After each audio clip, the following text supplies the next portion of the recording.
What's up? Thanks for pressing play on episode 24 of the LSQ podcast. Hi, it's me, Jenny LSQ. This episode features an interview with Twin Shadow's George Lewis Jr. Great dude. We met up just recently at his place here in LA for a conversation about musical influences of his, including Boyz II Men, singing on basketball courts late at night in Miami with his best friend Ricky, a girl at school who lent him a tape of Green Day's Dookie, and about reconnecting with the music he heard as a baby in the Dominican Republic before his family moved to the States. We also talk about reinvention and the value of making something you love kind of into a religion. Twin Shadow recently released a couple of new songs that explore his musical roots, Only for the Broken-Hearted and the more recently released Truly, so look for those online.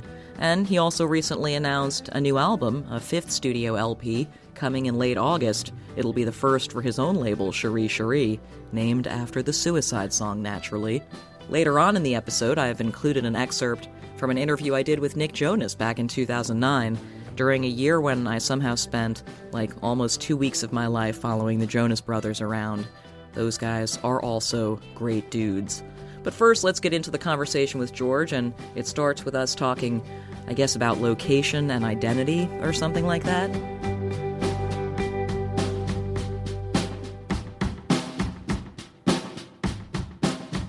A lot of people criticize me. A lot of my friends criticize me because of my poor memory, and which I know is cognition is not my strong suit.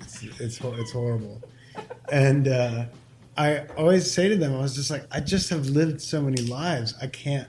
It's really hard to remember them all. It's like people, places, things in my life have turned over so many more times than almost most of the people I know. But connected to changing your location. It's it's insane. And so right. I'm just like, that's what makes. What made you come to LA? Well, I recorded the second record here. Was it the second record? Yeah, I recorded the second. I recorded the second record here, and I got seduced.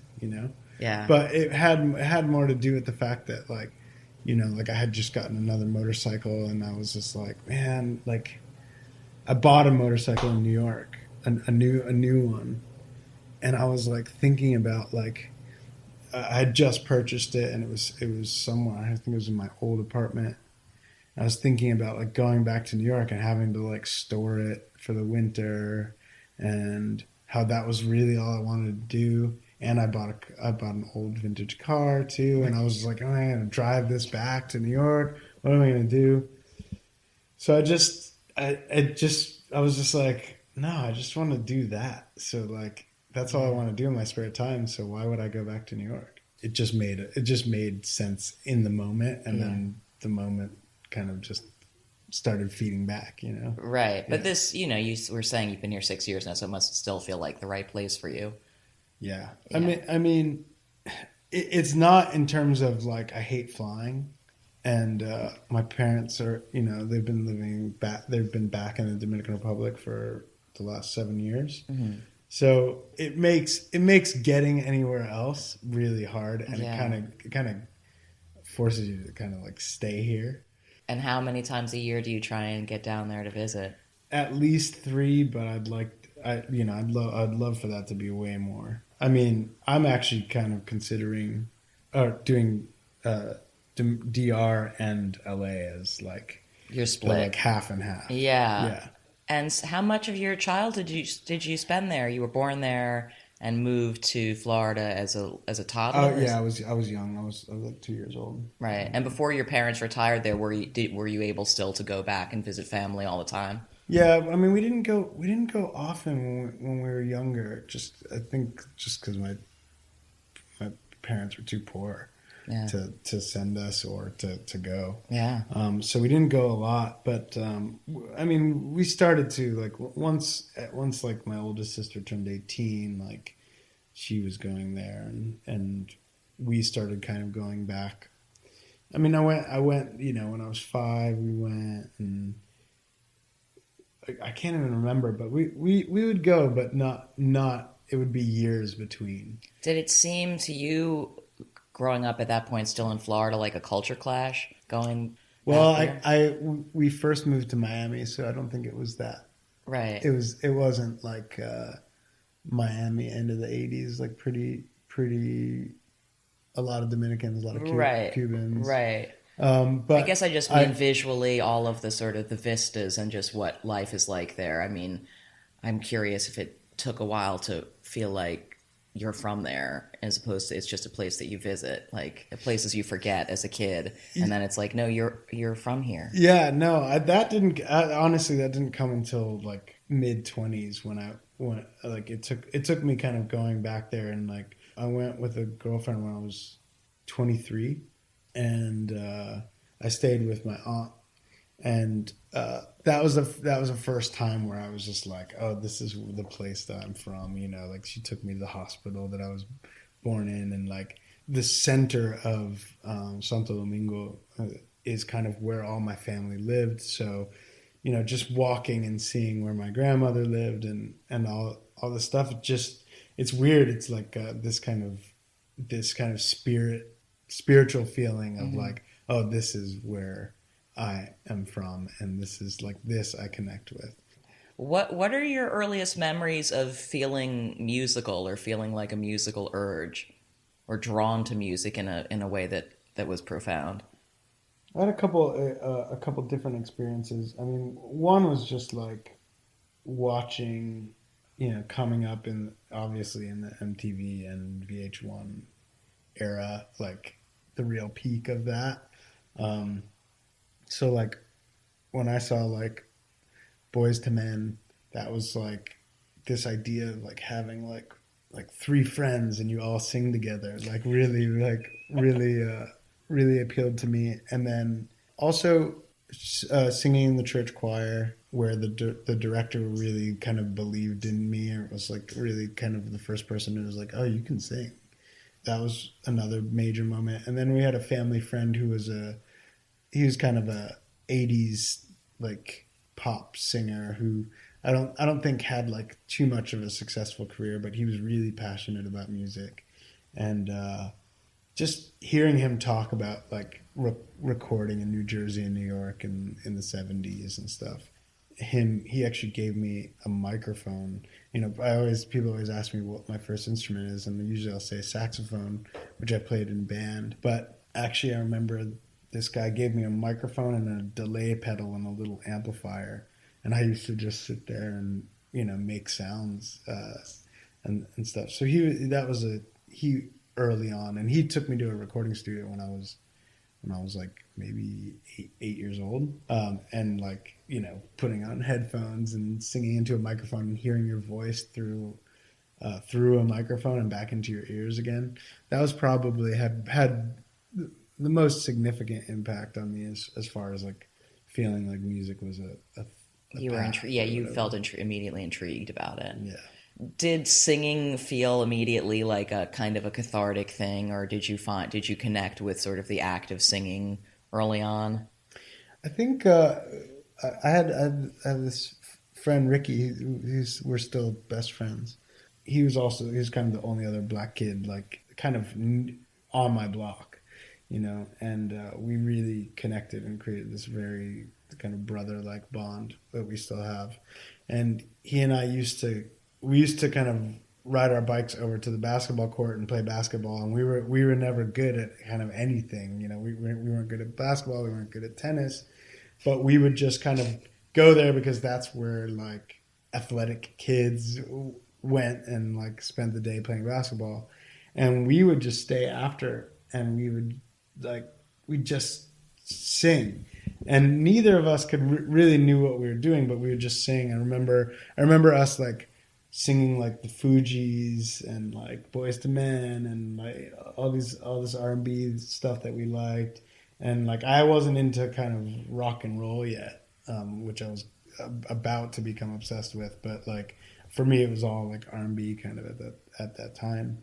And we would just sing out there, and I don't know. It was more like I wouldn't say it's like a cathartic thing. It was just more like we knew somehow internally that we I don't want to say that we were different, but that we just didn't like. We didn't like all the other things that everyone else liked.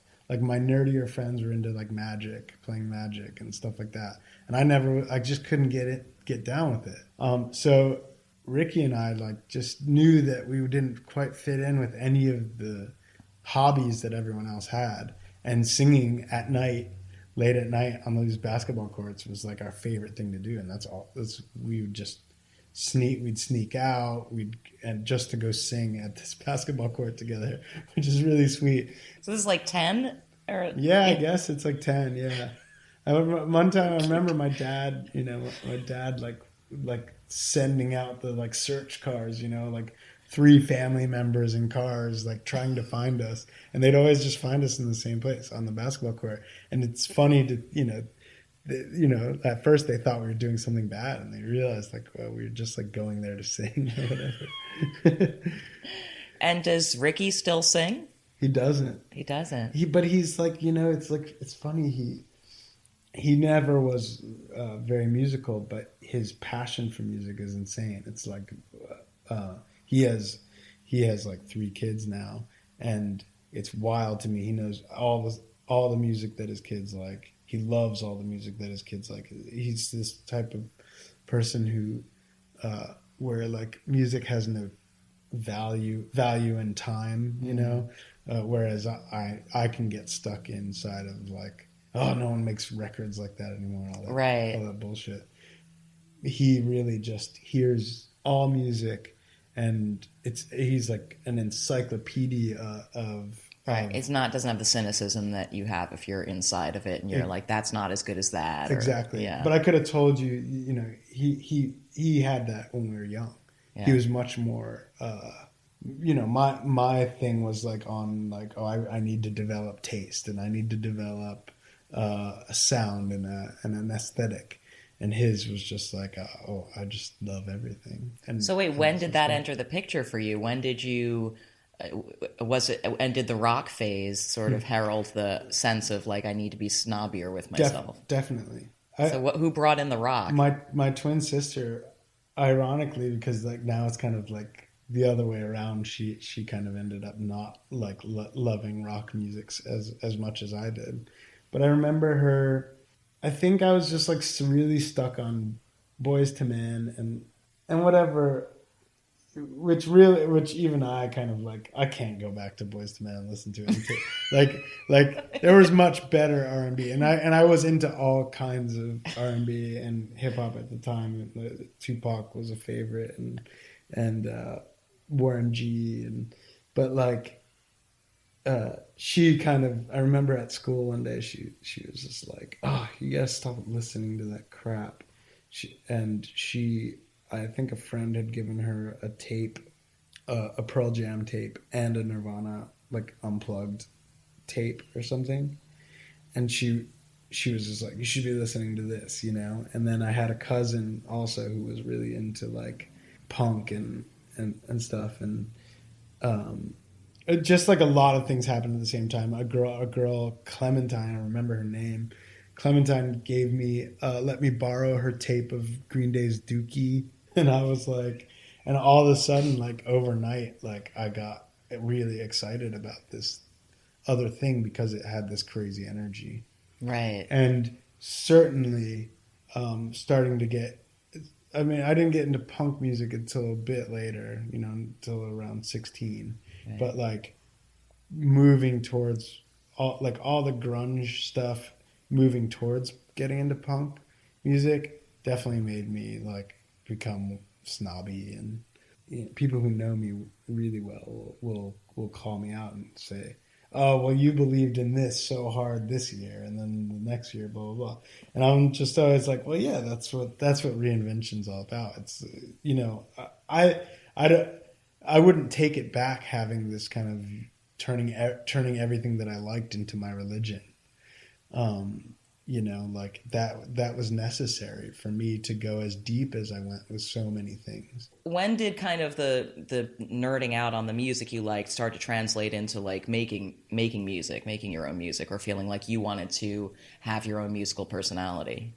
It's weird. It's funny because I honestly don't connect. I actually don't connect the two. making music was more of this feeling of it was like built out of like a necessity to do anything that would get me away from Florida, and anything that would get me out of where I was in the moment.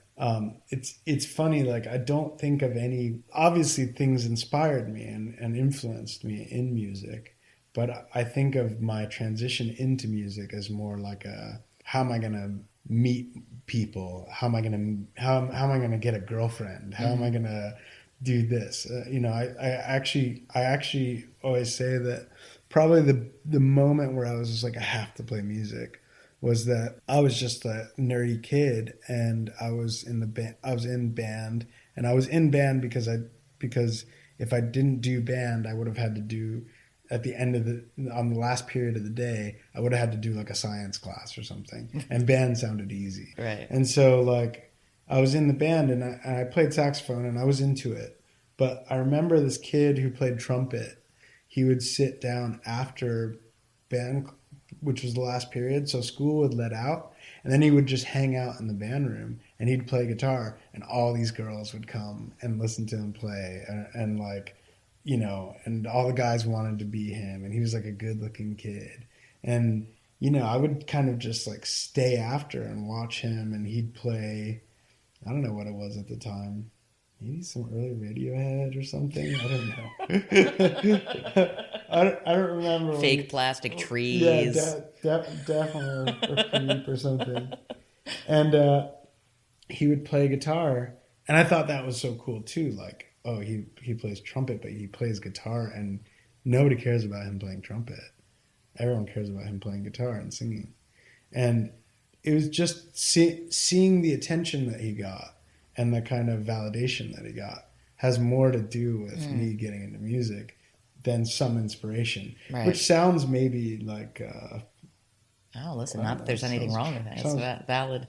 But yeah, it just had more to do with like, oh, like doing this thing that really affects people.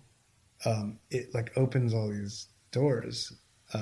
So it had more to do with that than trying to be like my heroes in any way. Did you start to learn guitar at that point? Or? Yeah. I immediately was like, I knew my dad had a guitar in his closet at home that he was very kind of like, didn't want me to touch because, like he didn't want it to get scratched and whatever else.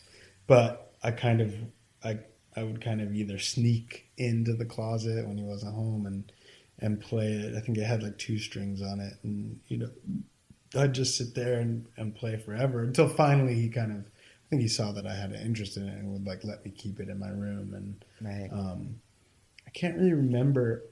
At some point, he took me to a music shop and got it strung up, and I just started.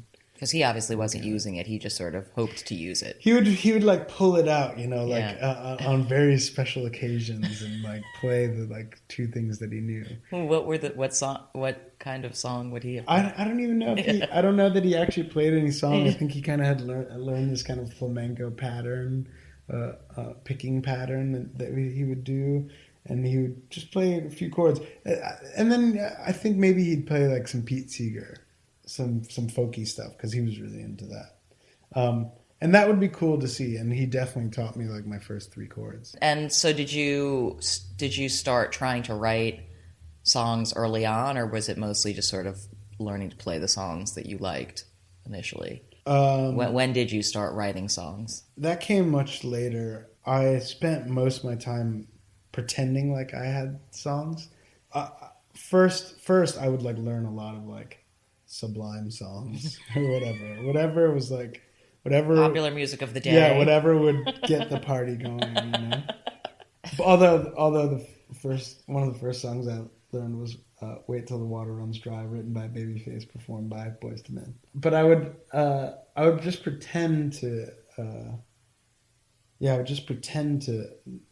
have written songs. So people would ask me, and I'd say, "Oh yeah, I wrote this song last night," and I would improvise songs, which I was really good at. So it was actually really convincing. But I hadn't written anything, So if they asked me to play it twice, I would always kind of like dodge that. So what? So yeah. So what did spawn? What? When did you finally actually feel the urge to write songs? So I dropped out of high school and I was kind of just hanging out with like a few real key people in my life. One friend who kind of was like, he was just kind of like, I don't know how to define him. One friend, he was a drug dealer and just a very like opportunistic kind of guy who just taught me a lot about like life outside of the, you know, the same bullshit system that I was in every day. You know, like he broke open this world for me. And at the same time, I was hanging around this bar called the Blue Parrot, and they used to have like jam sessions, and I would try to get in whenever I could, and I was terrible. So it kind of was always like the thing of like them being like rolling their eyes when I'd want to get on stage and play guitar because I just didn't know what I was doing. But there was one guy who was a bit older than me who was there who I don't know what, I don't really know what he saw in me or why we connected, but we were both the young guys there. But I would see him play and he would sing amazing songs, and he would like cover like some Morrissey songs. Uh, I just was so impressed with his guitar playing and with his songwriting, and he read a lot, and I kind of forced him to kind of take me under his wing in a way, and we would sit. He had a little tiny shack, which was like a literally just a shed converted into a room in his parents' backyard, and he would almost kind of force me to practice guitar. Not even write songs so much, just like force me to practice. Like he would teach me picking patterns, and he had this incredible strum that was super strong, and like I just really admired it. And then he was a bit of a playboy, and he would like have girls over at his place, and they'd be upstairs doing whatever they were doing, and I'd just be downstairs just like working really hard to figure out whatever he taught me. Right. And he's the one who really started pushing me. Like he kind of noticed, he kind of clocked that like I'd play a song, and he'd be like, the lyrics keep changing, you know, like have you written it down? You know, and he really was like, he had these big yellow pads, and he was just like, write your songs down, you know, remember them. You were what, like 16 or something? Yeah, so I was 16. I was 16. I think he was 21. And he and I started writing songs together, and really that's like how I started writing songs, with his kind of support. And we wrote these really awful, like proggy acoustic songs that would last like 7-8 minutes long. They were terrible, but they were really ambitious, which was cool. Right. And that's really how I started writing songs, and then breaking away from him and writing songs at home, I started really finding my voice in songwriting, I guess. And so that it was just ignited at that point where you're like, I kind of take this seriously now. Like, yeah, I mean, I remember like while writing songs with him, it was just like it was so wild, this idea of I can't really explain, you know. I think songwriters know this, but it's hard to explain to someone who doesn't write songs the feeling that you get when you've made something that can be repeated almost exactly the way that it was first conceived, you know, like, but that it changes a little bit every time, but like this idea that something out of thin air becomes and then can be repeated is like so insane, especially at that age. And it's like, just, yeah, that thing is very addictive, you know, that feeling that you get from that. I still get it, you know, like when I write songs now, it's like it just feels crazy. It feels like a weird miracle, you know. And do you have to, whether nowadays or in general, when you're looking to tap into or hoping to have that kind of a moment of inspiration, I mean, do you have to put yourself in certain circumstances? Do you have to, if you feel like in the mood, do you know what I'm saying? Like, do you have to like, is there a certain kind of place physically you have to go to be like, I'm gonna do it. I'm gonna work. I'm gonna try and get a song out now. Like, I'm very, um, I'm a very like kind of sit around and wait for a spark type person, and I'm not incredibly consistent with my methods. I could probably benefit from it, but I prefer to not try to have a consistency to the place I go to when I write a song or the whatever. It's all very like sacred to me, and so I try not to ruin it with systems. Don't want it to be routine. Yeah, although I'm like very much a kind of work ethic. I'm very like blue collar about making music in a lot of ways, which is why I think I ended up kind of producing myself and doing a lot of like the heavy lifting of the music I make, and not just like writing melodies and lyrics. I try to do everything because the other stuff allows me to kind of do that grunt work, and have a real system for that. But the core of a song is words and melody. I don't even think chord progressions are as nearly as important.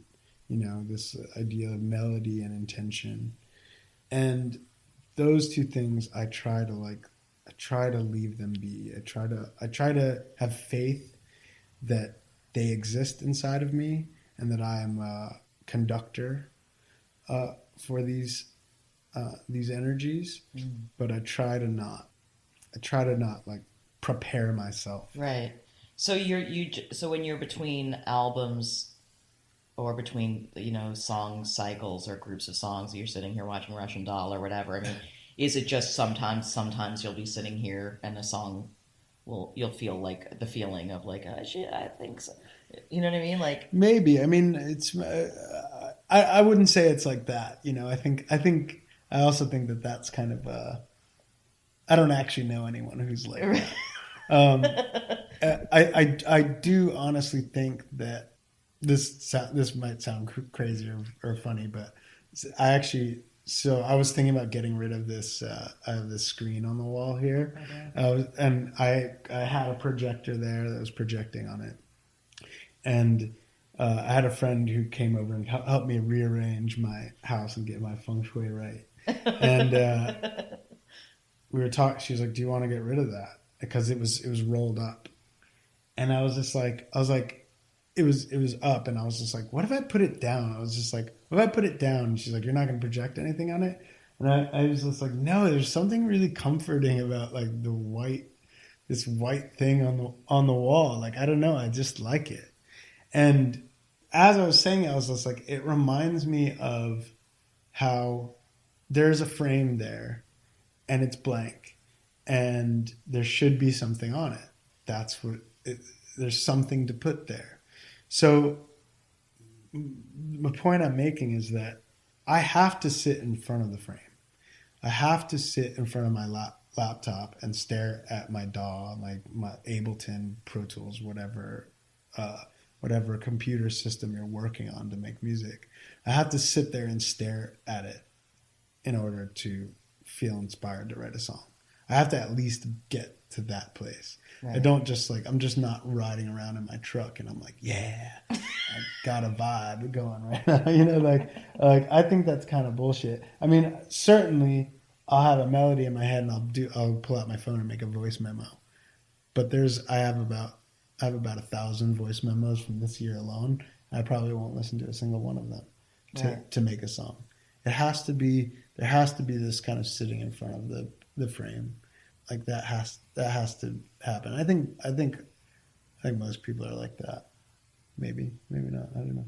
And how would you say sort of your ideas about how you want to make music or how you want to have music be your livelihood or your day-to-day existence? How has that changed, in the years that you've been doing it? I mean, I know that you have kind of expanded this, obviously, the sonic scope of what you're doing, and you've done some less strictly, here's an album type of projects. But yeah, I mean, I guess I wonder from the time that you became attached to the idea of like, I'm a guy who plays guitar and that draws people in and it feels good to write songs. I'm an artist now, like till where we sit here in 2019. Yeah, what have you kind of discovered about what you really want to be doing with music in the big picture? Well, I mean, it's funny because, like, I mean, more than ever, I feel like my original intention hasn't changed. Um, I want music to open doors for me, and I want, but now more than then, I want music to continue to my music to continue to be the thing that helps people get through this fucking life that we live. I think as you get older, it's natural to have an understanding that no matter how privileged or not privileged or whatever you are, all human existence is very hard to get through. It's hard to stomach, whether you're in denial about it or whether you fully realize it and it torments you every moment of the day. It's really hard, and music it's proven, and I see it every day, and I see it in the messages that my fans send me. Music is just the thing that helps distract you from it, and maybe those distractions are just distractions, or maybe they're spiritual energy. Maybe it's God shit, you know. Maybe it's actually what it's all about is experiencing these kind of highs from creativity and from art, and or maybe it's just the glue that helps you kind of stay grounded, or whatever it is. No matter what, it's important, and I feel like more than ever I do it because I know in real time that it's helping people in a moment. You know, I have no kind of thoughts of music being like changing the world, nor do I think it changes people. It just helps them deal, and that is a very simple and beautiful thing. I think it's good enough for me. And, you know, at this point, as far as Twin Shadow is concerned, is there a not too distant future where you're doing music under a different name or under just your name? Mm-hmm. Or do you regard the Twin Shadow moniker as being kind of just, no, that's what your music will exist under for the foreseeable future? I mean, that's at this point, I feel like it's my name. You know? Right. It's like who I've become, or who I am. If I changed the name of it, it would only be for some sort of like artistic reason. Right. So you don't feel like the name is whatever you want to sound like, and that's I've always felt that way. Is the funny thing, you know, like I've always jumped around so much genre wise, and that has to do with the idea that I just always thought doing music was really about freedom, and it certainly isn't always a great business model or whatever, but it's my choice to kind of constantly explore new sound, and to me, like, Twin Shadow was always going to be about that kind of exploration, I guess. And obviously, you recently had a new song that Only for the Brokenhearted came out. Is that part of a crop of new? Is there more new stuff percolating? Yeah. So I am kind of exploring right now, like very much so exploring music that is inspired by Dominican music, but also that still has a very kind of like classic songwriting thing to it. I don't know how to define that. And that is kind of what I've kind of committed myself to doing that this year. And this group of songs that I'm putting out will eventually become a bigger thing and are going to trigger like a more kind of full length Yeah. And so are to be working on songs that push further into that vibe. Have you had to make yourself more familiar with those sounds and that style of music than you were before? Yeah, I mean, it's interesting because growing up, it's like it was always on in the background. So it feels kind of like just more like a returning to home type thing. Learning the rhythms is like actually physically like getting down and trying to play like the swung guitar of that's very typical in bachata music. You know, that's a challenge and something that I have to like practice now and like get into. But there's also just like a wealth of music coming out of the Dominican Republic right now that is also like different from some of the stuff that I've been exploring. Mm. Some of the stuff I've been exploring is like stuff from the 90s.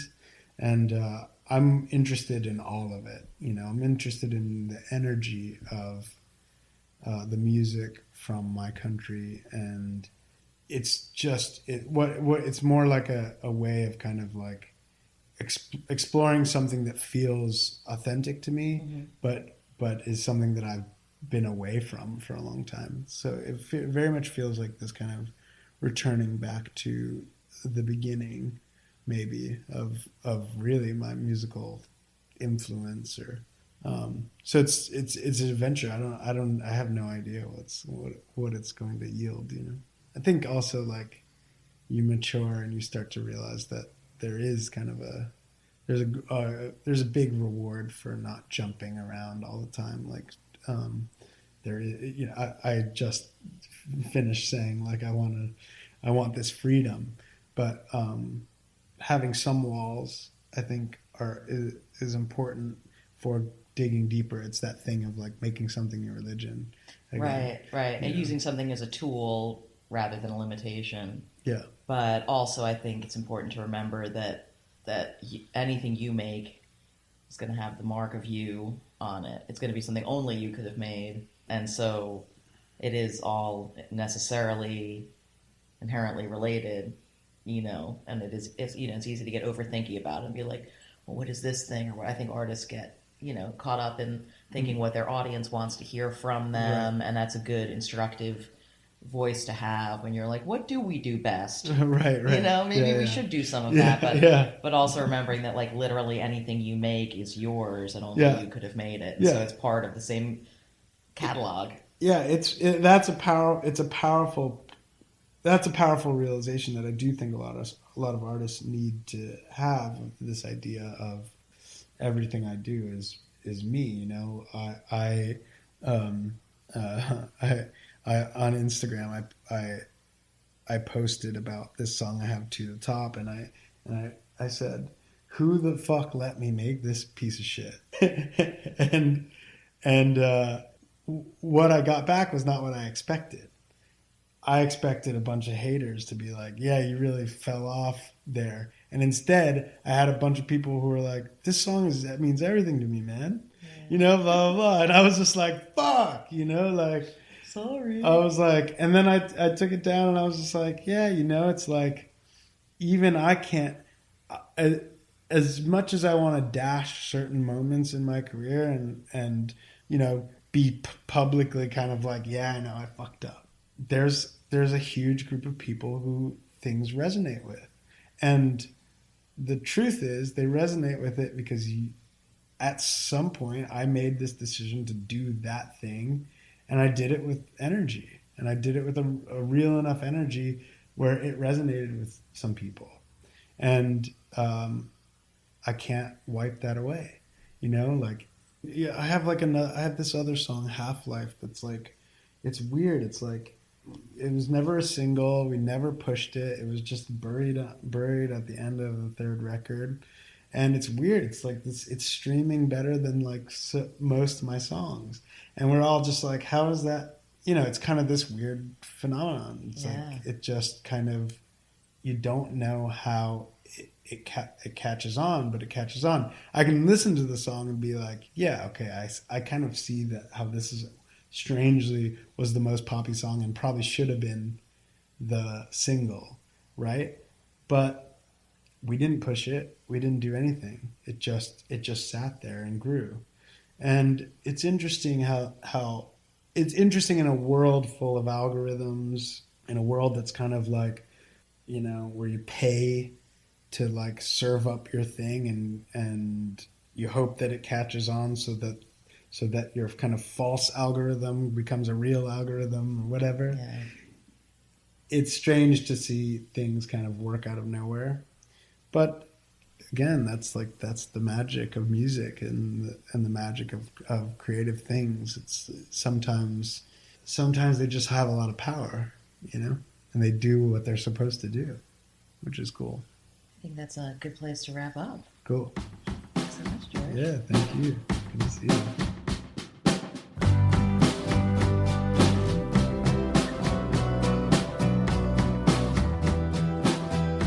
The Jonas Brothers are back, baby, in case you hadn't heard, and so I felt inspired to dig into my own collection of interviews with Kevin and Joe and Nick, because I have a lot of audio from conversations with those guys back in spring and summer of 2009, when I was on the road with them quite a bit for a couple of different assignments for Rolling Stone, and also spent some time hanging out with them at home in Dallas, interviewing the guys together and individually, and chatting with family members as well. What you'll hear is an interview, well, an excerpt really, from an interview I did with Nick, one-on-one in his car as we drove in Dallas from my hotel to the venue, which in this case was the then brand new Dallas Cowboys Arena where the guys were playing that night. And he arrived with some vinyl albums he had brought from his own collection to give to me, including albums by Chicago and Elvis Costello and Neil Diamond. And yeah, I just have to say I was so impressed by those guys back then, especially Nick, who revealed himself to be kind of a creative genius in a couple of different situations where he really took the reins. And I've loved watching how they've grown in their lives and careers since then, and have really enjoyed their triumphant return. So yay, Joe Bros are back. Let's listen to this admittedly bad recording, but I hope you'll enjoy it anyway. Hopefully you'll think it has some charm to it. It's got a lot of car sounds, that's for sure. Nick Jonas right now on LSQ.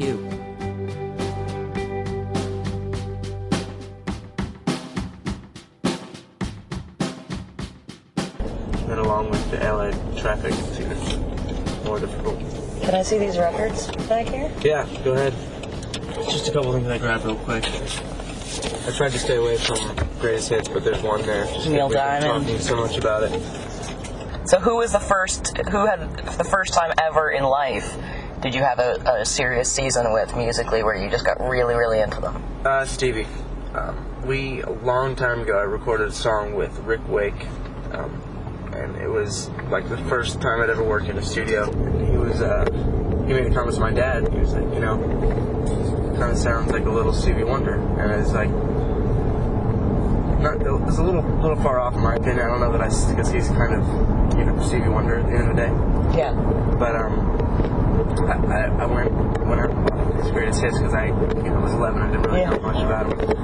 But then fell in love with it and just kind of acquired as much of Stevie Wonder as I could. And then that was the first time.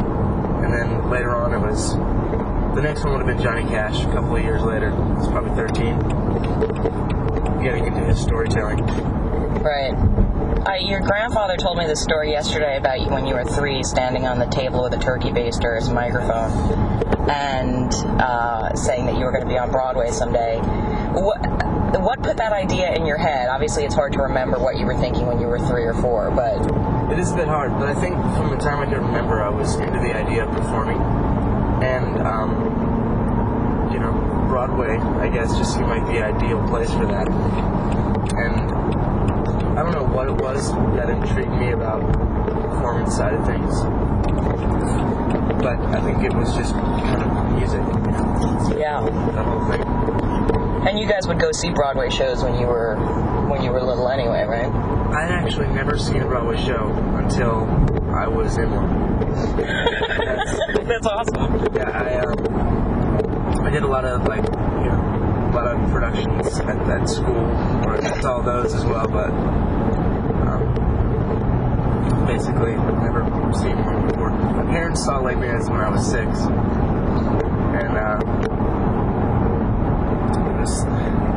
and they came back and were like, "You could do this. You could be in this show." And I was like, oh, cool. So I tried out a couple of years later for his first audition I ever had.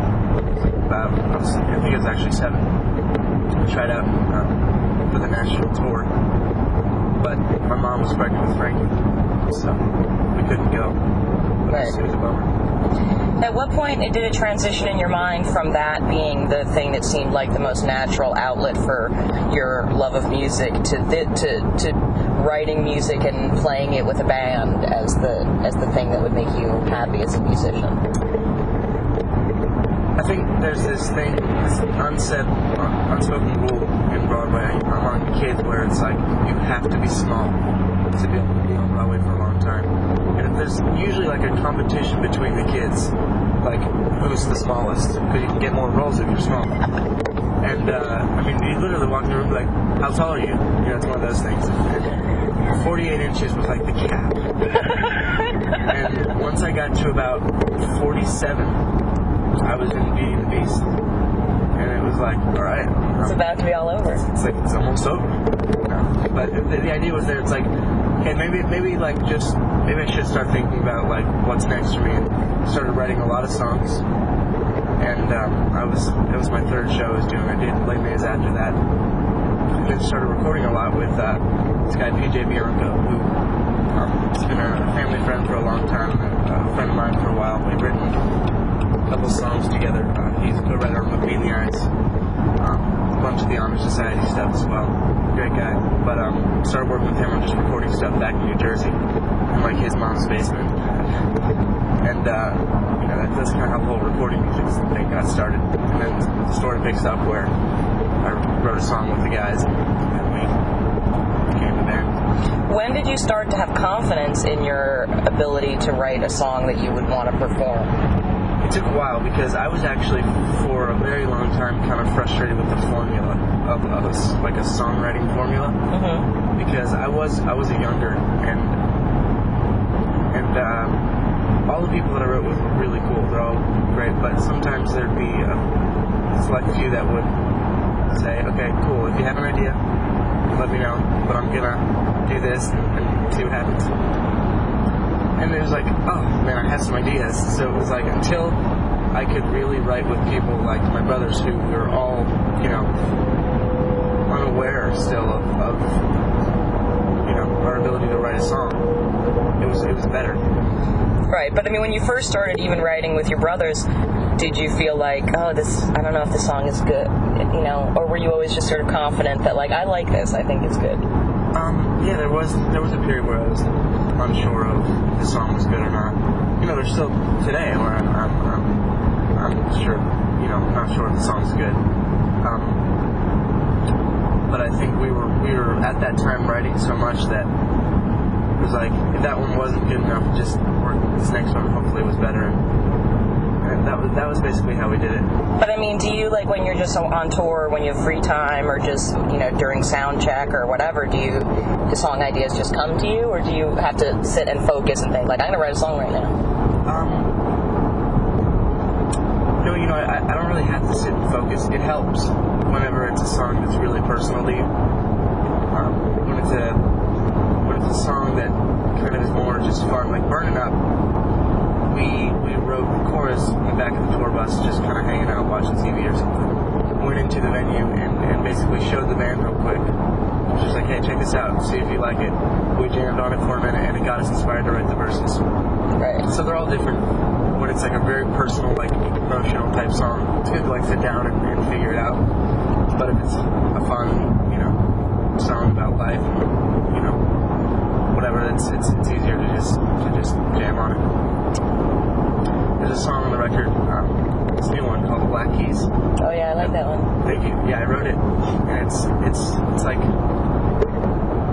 when I wrote that one, I was at the piano, and it's like you were saying about sitting down and really focusing on the song. And that's how the whole concept came out. It's like the Black Keys. It was the first song I'd ever written on the Black Keys. Yeah. And I just thought it was an interesting concept once it started to come together that, instead of messing it up with color, maybe it's better black and white. Right.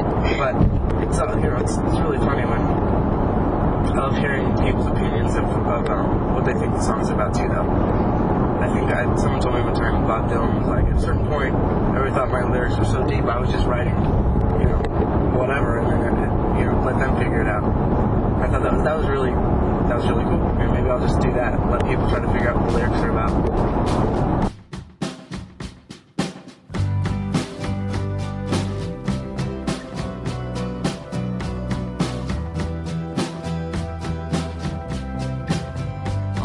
Well, that's it for episode 24 of LSQ. Thanks again for listening, and massive thanks yet again to Twin Shadow's George Lewis Jr. for taking the time to talk with me. And don't forget, a new Twin Shadow album will arrive in August. And thanks as well, in retrospect, to Nick Jonas. I hope I get to interview him again someday. The next episode of LSQ, episode 25, coming out in a few weeks, features a conversation with Church's Lauren Mayberry, and I've also got interviews coming up with Dan Reynolds of Imagine Dragons and Perfume Genius's Mike Hadrius, among others. Subscribe if you haven't done so already. You can always reach me with questions and feedback on Twitter @JennyLSQ. Talk to you soon.